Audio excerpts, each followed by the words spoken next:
Si Marcos ang the most corrupt president I ever heard. Ang talong, 200. Ang galunggong, 400. Yung 1,000 mo, wala nang mabibili. I'm from Cainta. I'm Ilocano. But I don't like Marcos. Ayoko kay Marcos.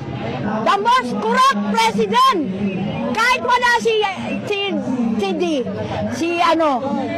Congressman Sardico. Alam ko na yun.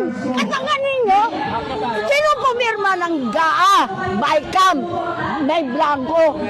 Si Marcos, bangad, tatandaan ninyo. Si Marcos ang the most corrupt president I ever heard. Kaya ako lalahok, inflation, ang talong, 200. Ang galunggong, 400. Yung 1,000 mo, wala nang mabibili. Isa pa lang yun, na malengke ko. Isa pa lang yun. Tapos, gusto pa niya si Marcos, bangag. Maglalakaw ka, Marcos. May kastang ka. Hindi kita gusto. Binoto kita dahil kay Sara noon. Uniteam. Kung walang uniteam, di kita iboboto. Sabi mo pa nga, dama ko, hirap nyo. Puro pala kabalbalan yung sinabi niya eh. Kinumpanya ko pa yan.